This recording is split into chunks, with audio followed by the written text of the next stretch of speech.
Cannabis Connection in the house. 420 boys. For the Extreme Retro Review for ECW. January 23rd, 1997.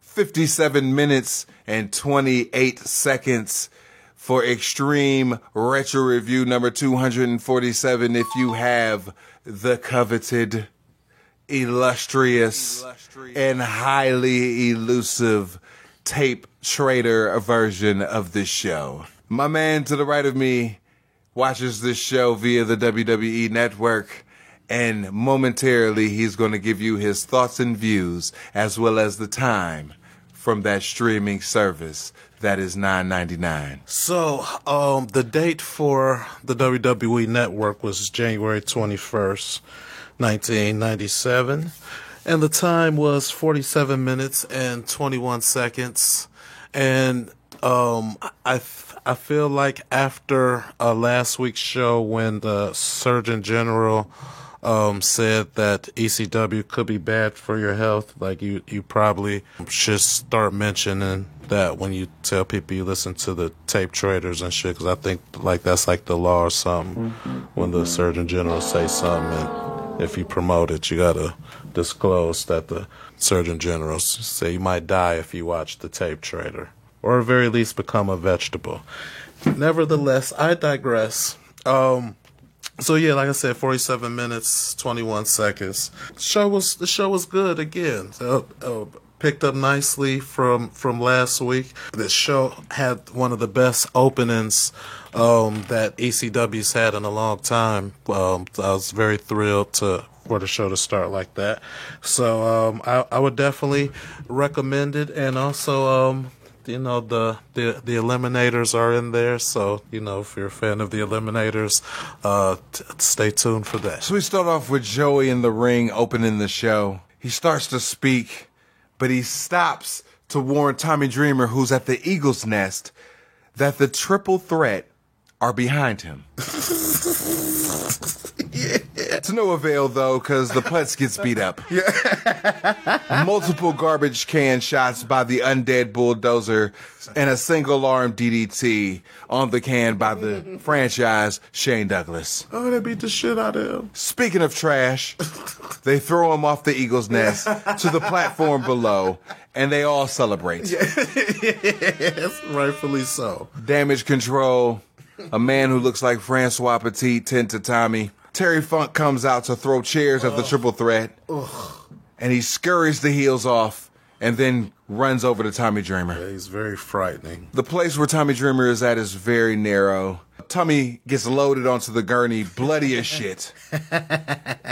They roll him out towards the back, and out of nowhere, Wildfire Tommy Rich decks Funk with a chair, tips over the gurney with Tommy Dreamer on it, and continues the assault to both Putz and Funk. Oh man, I became team Tommy Wildfire Rich at that point. And shit, I tried so hard not to spoil it last show and shit. I talk about how fat he is and shit, but he's so worth it and shit. Good job, Tommy Rich. This Corona is for you.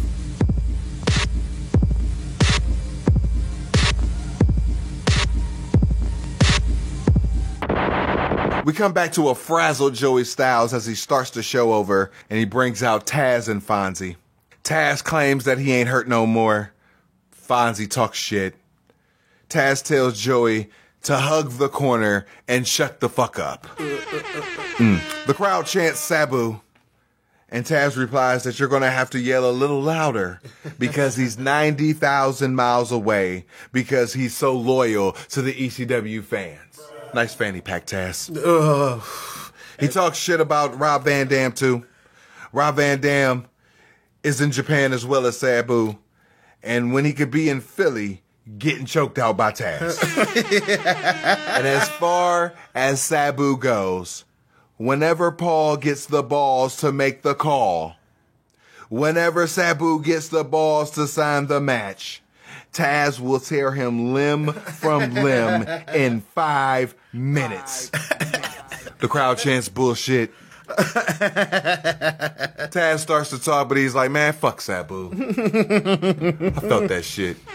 You know what I'm saying? Taz then calls out a fan for siding with Taz against Sabu. Buries that nigga. Gets the crowd back on his side by burying this geek fan in the crowd.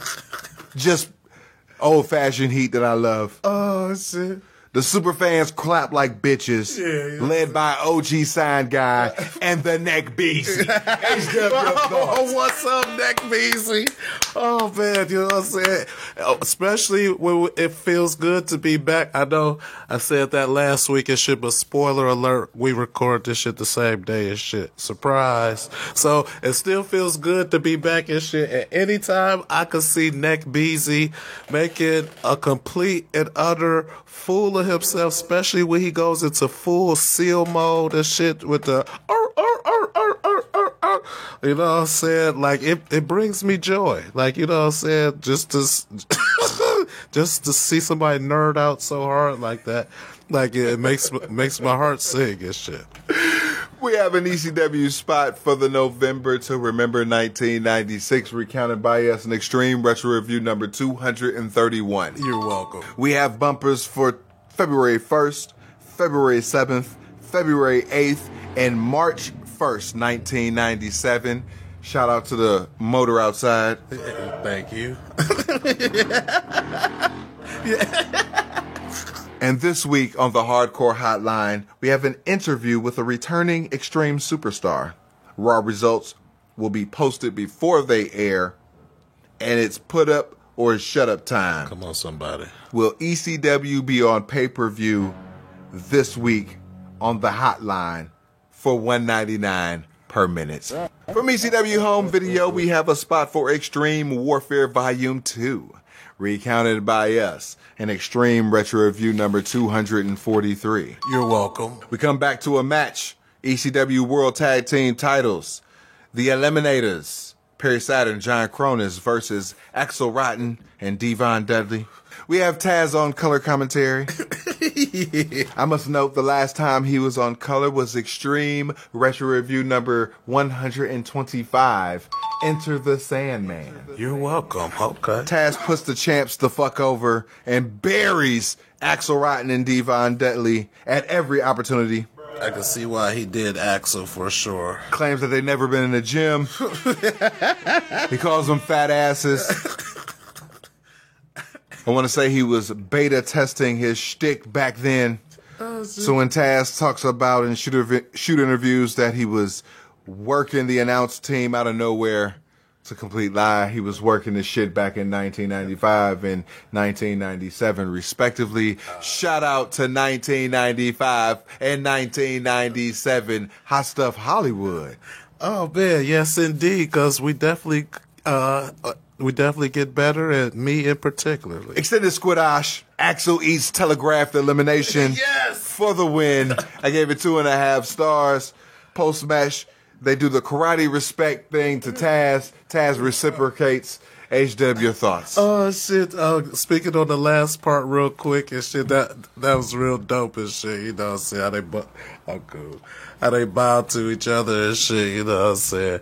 And then of course, man, anytime I get to see Total Elimination, I'm gonna mark the fuck out and shit. And Axel Rotten, his fat ass took one for the team and shit. And I don't know, that might be my favorite tag team maneuver of all time. We have bumpers for February 1st, February 7th, February 8th, and March 1st. Moving on. We have t-shirt spots for Taz, the ECW Hazardous to Your Health shirt, the Hardcore Cafe t-shirt, the It's Not For Everyone t-shirt, and a Sandman t-shirt. Moving on. Back with Joey at the Nest explaining the card change because Tommy Dreamer got beat the fuck up. Yeah. Now, Terry Funk wants the Undead Bulldozer in a match. Bubba Ray Dudley and Anthony got changed up because Franchise put a bounty on Anthony. Yeah. So the Bad Crew comes out. They get beat up. Yeah, Bubba bitch ass go try to protect this nigga and shit. Devon and Axel Rotten come out. They don't fare any better. Franchise gets on the apron and demands to do it himself. Himself. As he throws up the triple threat sign. Cuck and the Undead Bulldozer do the run-in, beat up the faces. Anthony gets demon drop through a table. Single arm DDT through the rest of the table. Yes. And Shane officially reforms the triple threat.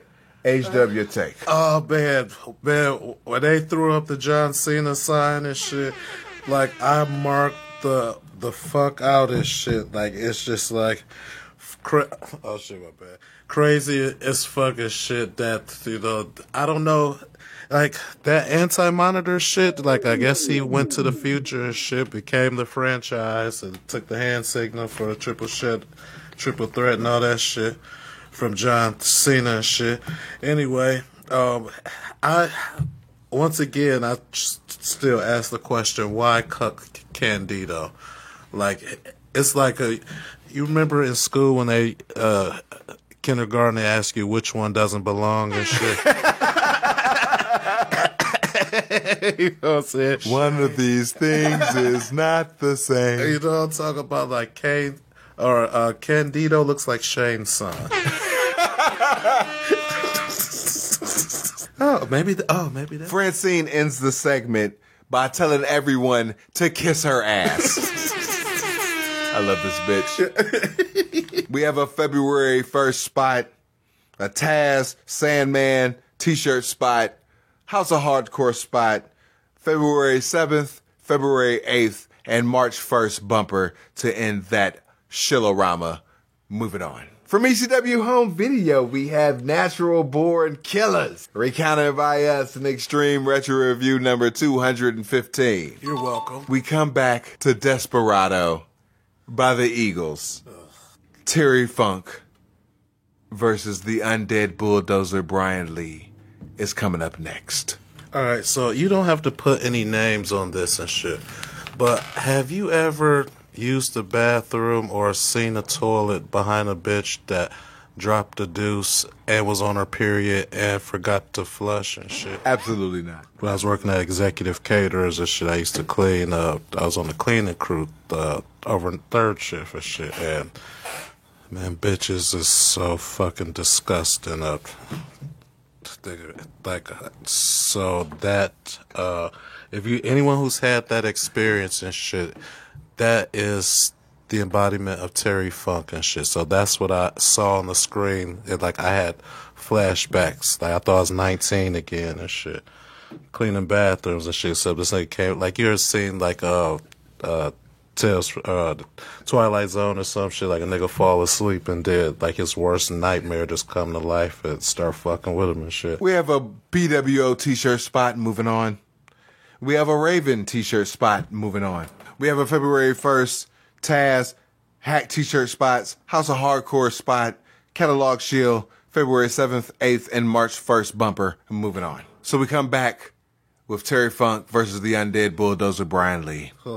Lee suckers Funk into straddling the rail, jumpstarts the heat. Yeah, go American Badass. He reopens the cut from earlier, works on the knee with a chair after escaping the knee shit. Funk takes it back outside and uses a chair to come back. Yes. They go back and forth in and out of the ring and ringside. Outside of hope spots and flurries of offense from Funk, Brian Lee is completely in control of this match. We have another comeback from Terry Funk, but Franchise and Cuck do the run-in to beat down Terry Funk. Funk gets the demon drop through a table. Yes.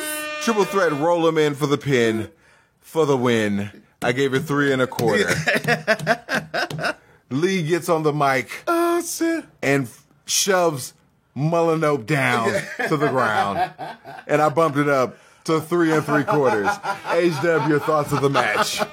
Up until that fucking that point right there and shit, up until where he pushed Mullinope, I thought everything was awesome. I thought the match was a tad bit too long though and shit, cause like, you know what I'm saying, it's like eating too much ice cream to the point where you get sick and shit. It's like, all right, let's wrap this shit up and shit. But he beat the dog shit out of Terry Funk, and I was so proud of the American badass Brian Lee and shit. Undertaker owe him something for that and shit. So I don't know. So maybe because he played fake Undertaker, Undertaker felt he could steal the American badass gimmick. I don't know, but tit for tat.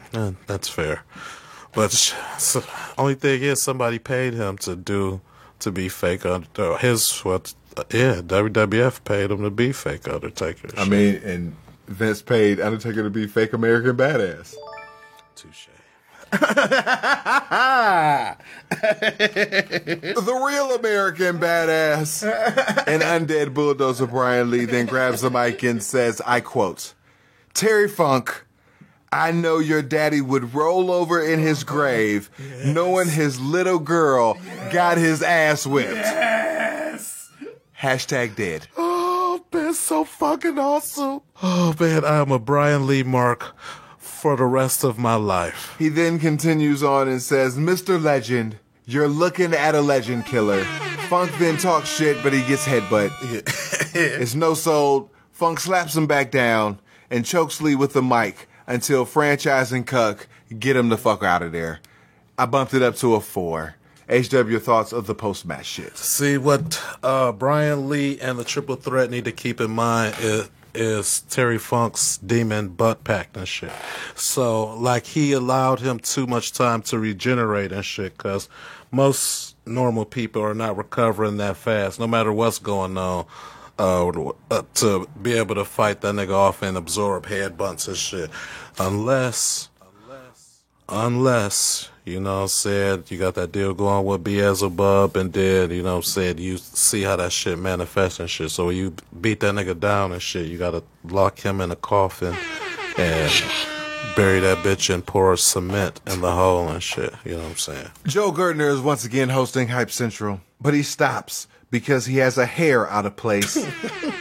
He goes to the mirror and then combs his chest hair. Tremendous.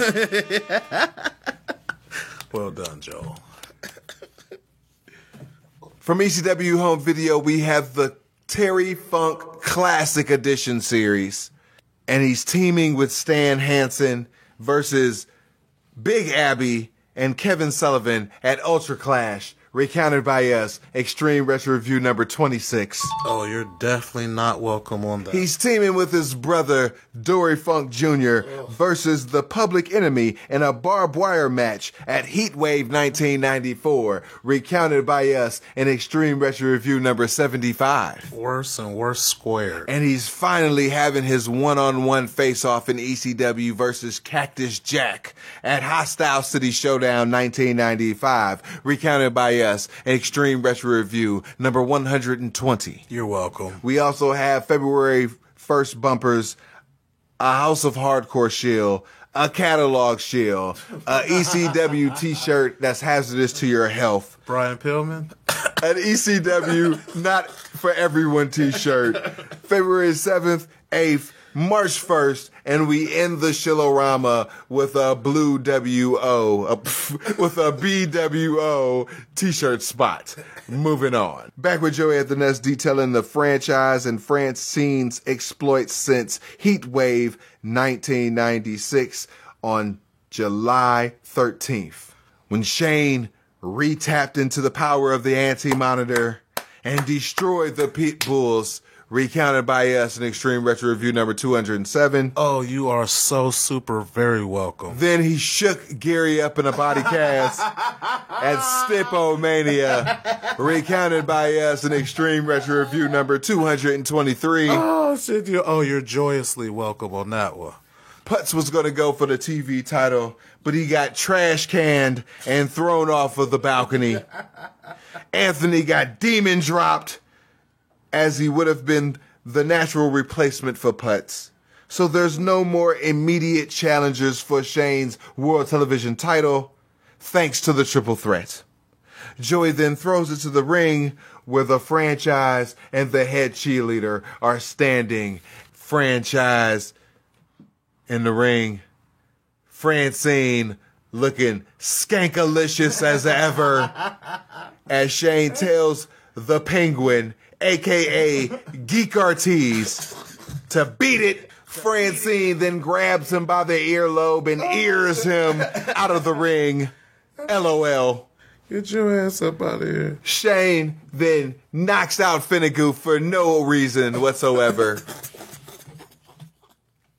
I'd like to nominate Shane Douglas for 1997 Heel of the Year already. Yes. See you at the Sullies. I confirm that domination. Since Putz is in the hospital, thanks to the triple threat, he's got no opponent.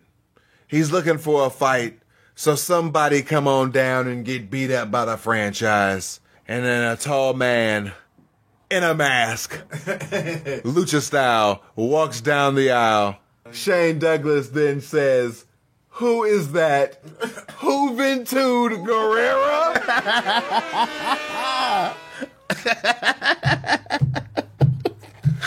Oh, shit. Masked Man grabs the mic, and it's obviously Rick Rude. Oh, shit, yeah. And he says it's a new year, and he's here to change ECW's direction. So he's here to fuck with the franchise. He asks the crowd if you want to see him fuck with the franchise. Crowd goes apeshit. Shane grabs the mic and he says, "If you want to fuck with me, why are you in a mask, Mask Man?" Mask Man grabs the mic back and he says, "2 reasons. If I take my mask off, you shit yourself, and everybody here doesn't want to deal with the stench." He goes on to say that there was a piece of shit that was the Niggas with Attitudes World Heavyweight Champion. And he said, to be the man, you had to beat the man. And it's no doubt that Extreme Championship Wrestling, Shane Douglas is the man. Oh, shit. But there's a guy in the back, ready, willing, and able to kick your ass. And if you can't prove that you're the man, then you're hung as a hamster. Yeah. Shane Douglas grabs the mic back, and I must note that with them going back and forth grabbing the mic, it still felt natural, as opposed to motherfuckers grabbing the mic and just saying lines. Right. They were going back and forth, and I felt that shit. It was cool. Shane Douglas grabs the mic the last time, and he says, "It can't be Putz or Anthony, because we took both of them piece of shit, so that it can't be Putz or Anthony, because we took both of them pieces of shit out, and they're both in the hospital. So bring out your guy, Masked Man, and Shane will prove that he is the man in ECW." Thunderkiss 65 plays, and out comes Fat Gear. On the WWE Network, it was their version of the Pitbull Anthony's theme song. So, yeah, motherfucking Gary. Fat Gary comes out, House of Fire. He's doing the backdrops, he's doing the elbows, he's doing the shitty-ass gorilla press slams. You know, Shane Douglas is bumping around like Ric Flair and shit. He's beating him up pillar to post to end the show. Overall, Gary. Shane is the ultimate team player, because that was, talk about the ultimate record scratch and shit. You know what I'm saying? That's the equivalent of the nigga house party bumping the table and shit. My nigga chill. Yeah. Oh, shit. That's motherfucker. He trying to make your shit better. Yeah. No. We talking about Gary, not another surprise nigga, you know what I'm saying, that could pop the crowd. We talking about Gary. I had to make sure that wasn't Rhino or something at first. Like, that nigga was shaped like Rhino. You know what I'm saying? Real talk. I'm like, wait a minute, is that Rhino or Gary? Damn. If this ain't the epilogue of the Pitbull tag team, Rest in peace. it's over for y'all niggas. Arrivederci. I'm gonna say it like I said back in the day. Poor Pitbulls. Yeah. They had promise at one time, you know what I'm saying? Like, they could have been right where the Eliminators at right now, shit. Nigga get DDT'd on his neck and shit. Yeah. You know what I'm saying? Shook up like an Etch-a-Sketch. I'm all shook up. Coming up next, finishing out this triple shot. Oh, speaking of this nigga neck. Extreme Retro Review number 248 is next week, January 30th, 1997. Until then, we out. Peace. Peace.